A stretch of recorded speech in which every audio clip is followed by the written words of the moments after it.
So since we did the online thing, and actually, I think that was very much God. I prayed. I was like, let me try this. And then the next day, Frank emailed me.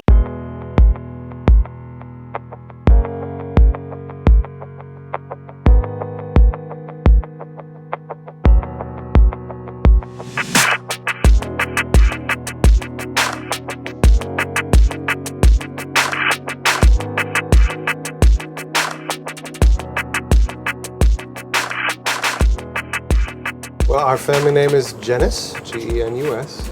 So I'm Frank, and this is Jennifer. After my mom passed away, any faith in God I probably lost by that point. I was unsure. I was trying. I was praying. I was asking. And there was a very deep silence in my life at that time. We had to figure out if, God existed. Then we had to figure out which religion. It was we even read stuff about Islam because I was like, how do you know? How do you know, right?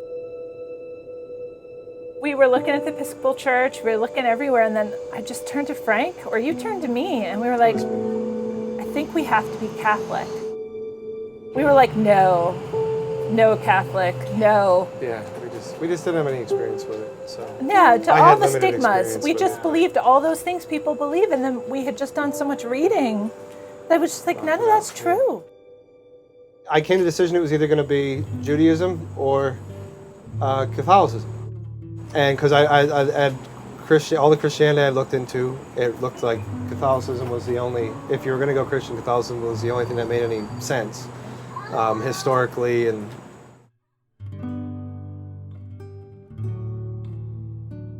we'd originally thought we'd live very comfy lives. Jenny was, on her way to being a doctorate in psychology. I ran a small business, and we did okay. And after we converted we decided that's what made us get engaged. That's what caused us to get married, which was wonderful. But after the wedding, I think since the day we came home from the honeymoon, it's been one struggle after another, in good ways. I mean, it's been one. We've moved. We've been here in Philadelphia for 5 years, and we've moved almost as many times.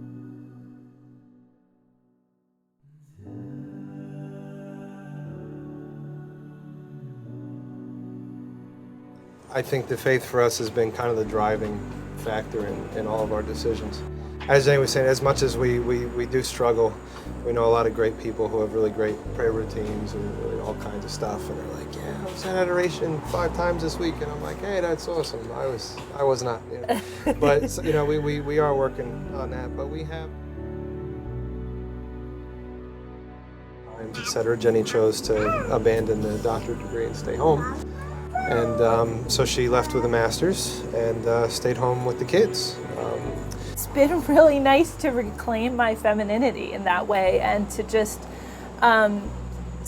be who I really want to be. But I do think there's a large portion of women who would like to get to be a little bit softer or gentler, and that's not really approved of in this culture. It's not really encouraged. So I've enjoyed all of those things about femininity, getting to be more nurturing, getting to be more loving, getting to be home, not having to be aggressive, not having to be competitive, all these things that I thought I had to be, where Frank enjoys those things.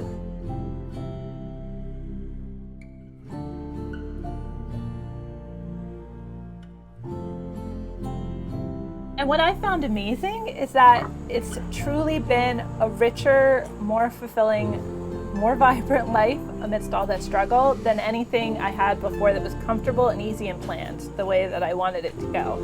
And the thing is that God has been there at every turn, making all these things happen just so smoothly. And I feel like every year He's given us a little tougher challenge so that to bring our faith just a little deeper, so that now we're trusting Him with the job situation, no stable, obvious income, but He still comes through.